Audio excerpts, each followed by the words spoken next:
A shooting suspect found dead. All of a sudden, we hear they're firing, they're shooting, and so I'm like, we're not staying here. People caught in the crossfire in a park run for safety. A fire races through the Okanagan. We lost everything. We lost our dogs. We couldn't get our dogs out in time. Thousands of people affected. And Ted Lasso's Brendan Hunt on performing at the World Cup final halftime show. I don't mind being in it because it was a blast. As season 4 begins streaming. CTV Calgary, local breaking news with Ian White. Good afternoon. A Calgary police officer is recovering after being shot during a traffic stop in southwest Calgary. The suspect was later found dead in the Bow River. Police say the suspect shot an officer twice during the traffic stop just before noon on Sarcee Trail, then ran toward Edworthy Park, where more gunfire occurred between the suspect and officers. Police say the suspect later carjacked a vehicle in the area, but it became stuck. Officers later found the suspect dead in the river of a self-inflicted gunshot wound. There is no question that today's incident could have had far more tragic consequences, and we are incredibly grateful that our officer is expected to make a full recovery. Kevin Green joins us from Edworthy Park. And Kevin, with this shooting being in such a public space, there were many first-hand accounts.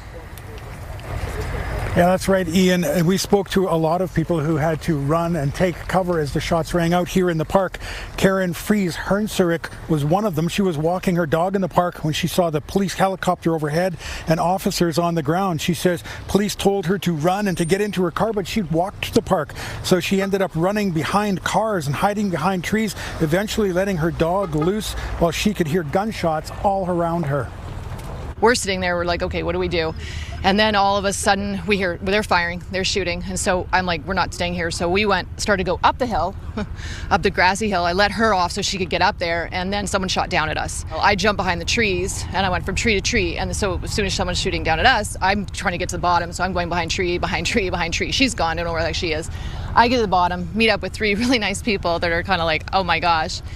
And the cops are yelling at us to get in our cars. We're like, we don't have cars. Like, so how are we supposed to get in our cars? Police say the officer who was shot is in stable condition. They also say the man they were pursuing, the guy who was firing the gun back at them and at civilians, is known to them and affiliated to organized crime. And although they say he died from a self-inflicted gunshot wound, they do not know if any of the police officers' gunshots hit the man. As ACERT, the Alberta Police Watchdog, is now taking over the investigation.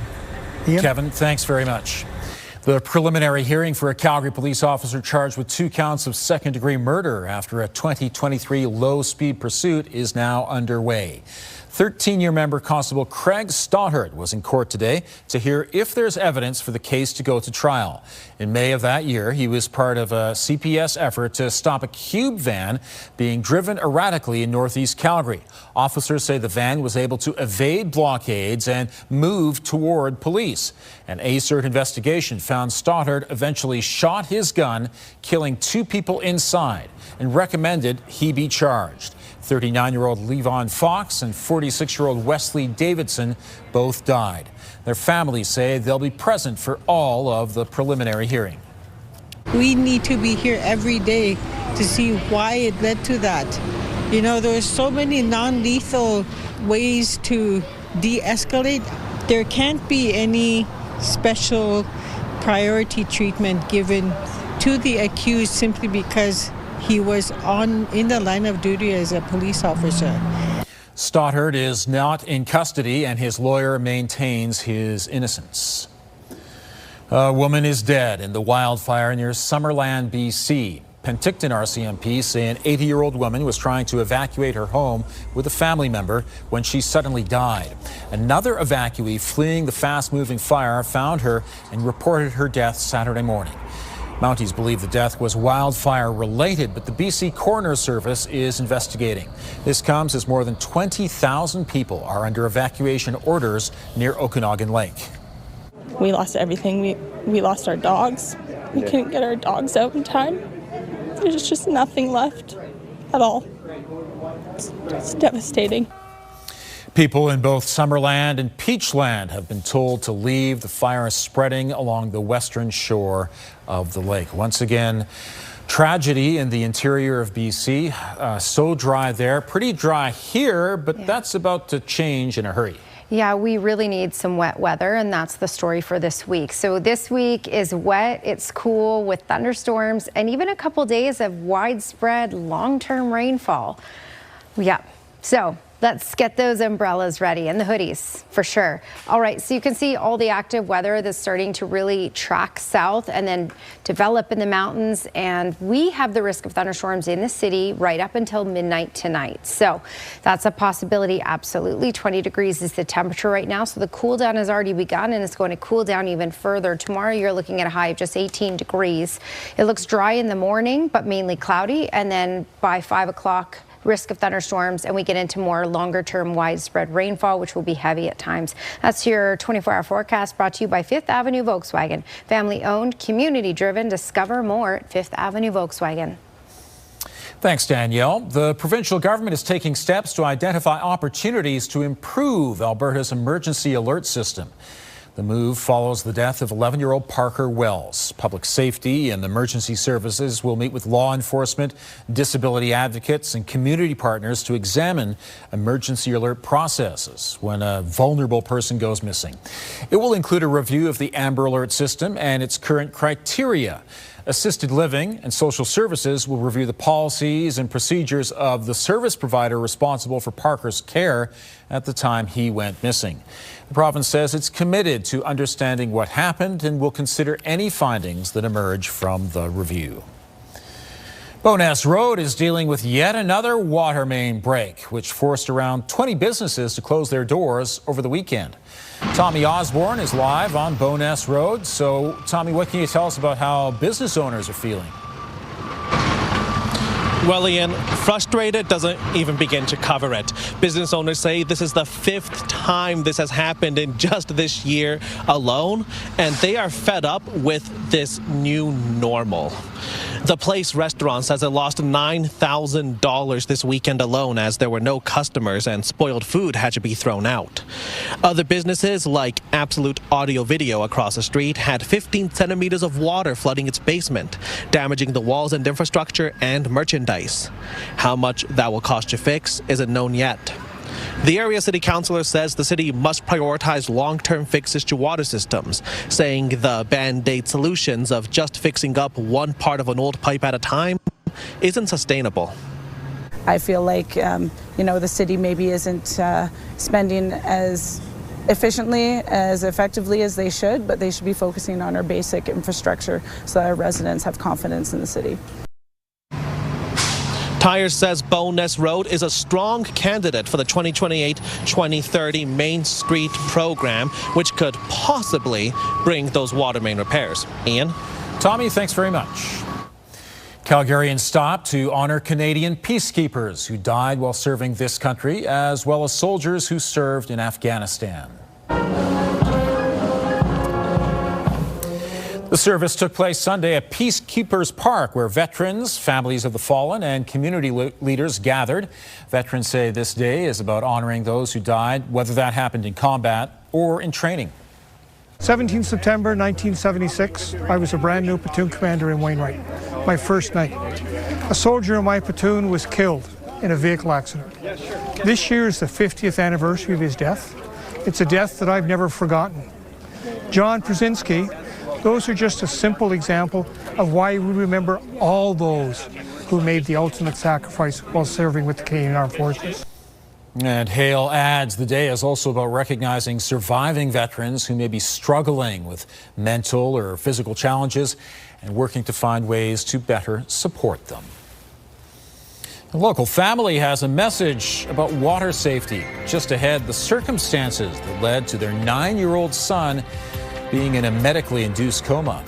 And there's a summer slowdown in blood donations. Now Canadian Blood Services puts the word out for more people to donate.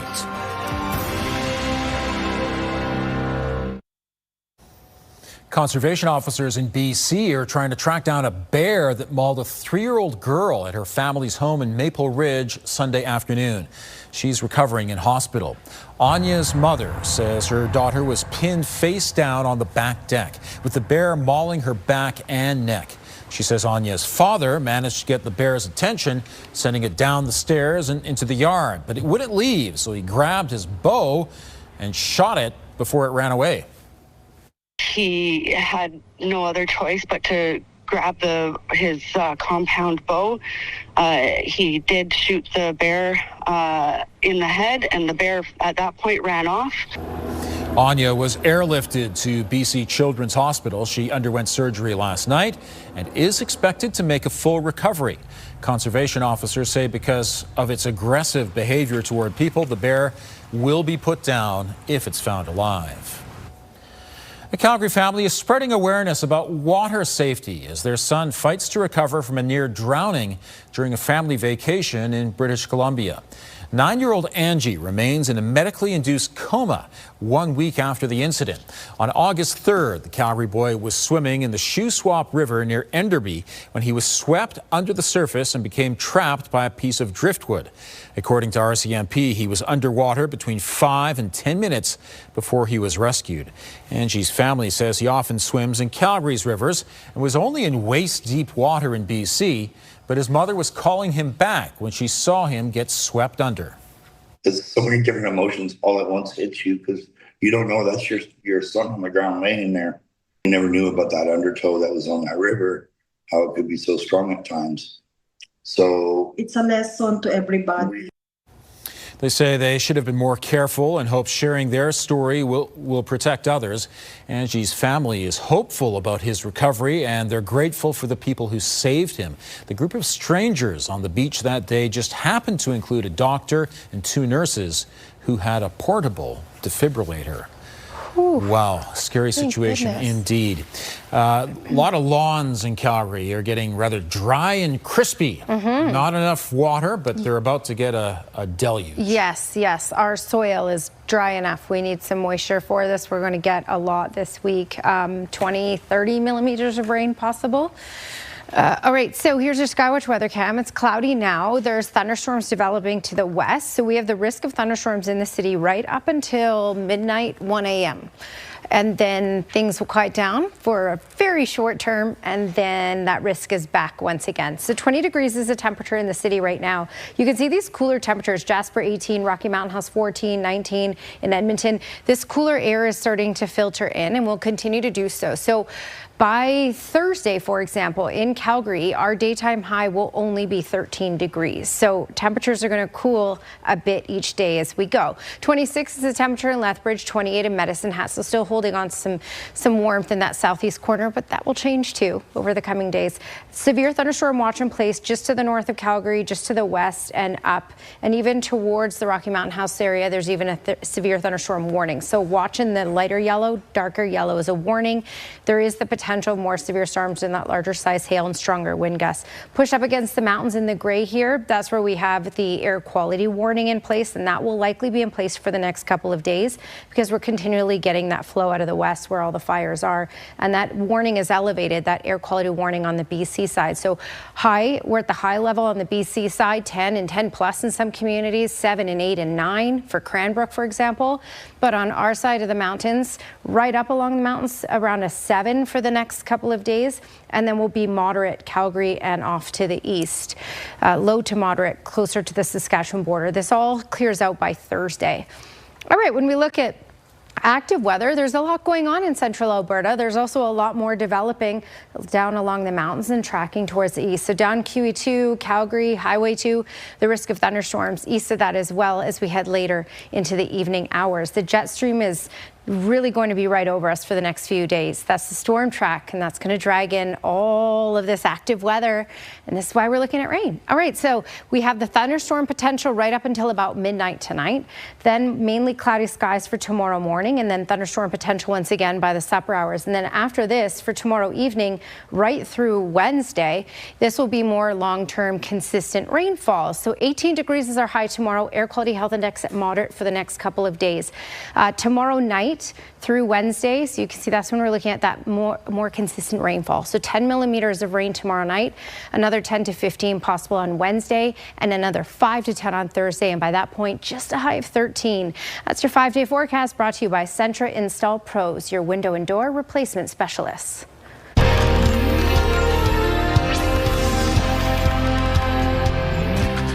Canadians are being asked to roll up their sleeves and donate blood after a summer slowdown left the national supply under strain.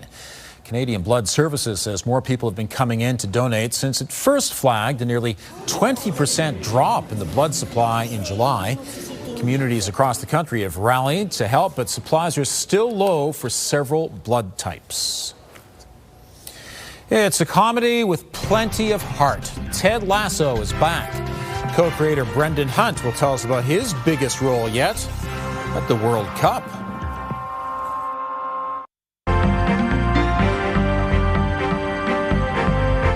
A new opportunity for investors to get a share of a major tech company.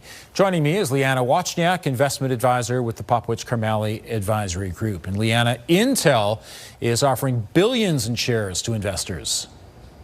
That's right, $15 billion worth of new shares that they would be issuing to investors to try and raise some money for expanding their foundry business. Now, the foundry business is, of course, where they create chips for other companies. And this is one area where they've been looking to increasingly compete against companies like Taiwan Semiconductor, who, of course, is the biggest player in this area. Now, Intel is looking to capitalize on some of the overall trends in AI right now.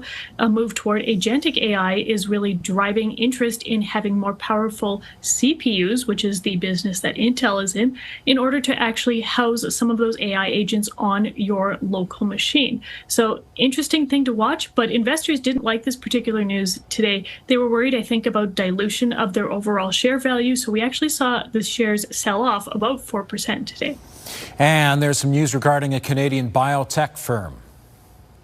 That's right. Canadian biotech firm AbCellera out of Vancouver has announced that they've had some pretty good success in trials that they have been doing for a menopause drug specifically designed to reduce hot flashes. They've seen really great efficacy on that front, what they've called off-the-charts news there, with very minimal side effects. Now, this was a mid-stage trial in a fairly small group. Their next step would be to take this to a larger audience and a larger testing group before preparing it for regulatory approval. But investors really liked the news that they heard coming out of that today. We saw shares spike over 30% today. A big increase indeed. Thanks very much, Liana.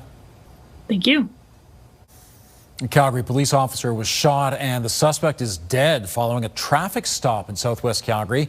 Here's Tara Nelson with a look ahead to CTV News at 6. Hi, Ian. Police say someone in the vehicle fired shots. The person then ran into Edworthy Park while actively shooting at police and the public. Police later found that suspect dead in the river of a self-inflicted gunshot wound. The officer who was shot is in stable condition and ACERT is now investigating. Also ahead, 20 businesses along Bowness Road are dealing with another water main break. We'll hear from some of the business owners who are without water again. Ian. Thanks, Tara. For losing, and the beggars start choosing the chaos in your head. Ted Lasso is back. The 4th season of the show on Apple TV sees Ted return to England, and this time he's coaching the AFC Richmond women's team. Joining me is Brendan Hunt, who plays Coach Beard and is also a co-creator of Ted Lasso. Wonderful to see you. Lovely to be here. Thanks for having me, Ian. So first of all, I have to ask you about the World Cup. You and Jason Sudeikis were part of the halftime show at the World Cup final in front of, 1.5 billion people. What was that like? It was absolutely surreal. It was just one of the weirdest, coolest days ever. I can't say the experience makes me think there should always be a halftime show in a World Cup final, but if they're going to do it one time, let it be for charity, Global Citizen as it was, and I don't mind being in it because it was a blast. So when you're doing something that big, do you still have the same frame of mind as when you're performing improv comedy for 200 people in Chicago? Yeah, on some level, you just got to try not to think about it, because even when we were doing improv for, gosh, we'd be lucky for 200 people. If we're doing improv for 20 people, it still felt like the biggest show in the world. It still felt like 1.5 billion, because that's just where we were at the time. So yeah, you try not to think about it and just focus on what the job is. Luckily, the job this time, as big as the occasion was, the job was fairly small. I had 3 lines. I had to hold up a sign. I had to turn around. It was great. There's a new episode of Ted Lasso each Wednesday on Apple TV. To see my extended interview with Brendan Hunt, visit ctvnewscalgary.ca. A rain jacket might be useful for the next few days. Right now in Calgary, mostly cloudy and 20 degrees. Danielle has the details coming up. So Danielle, it seems like Thursday is the real soaker of a day. You know what? Even before that, by tomorrow night, that's when we kick into some good rainfall, some much needed rainfall. Is it fun at the beach in the rain? Not as much. That's okay though. We need the rain. 20 degrees is that current temperature. Today's daytime high, and 23 is what's normal.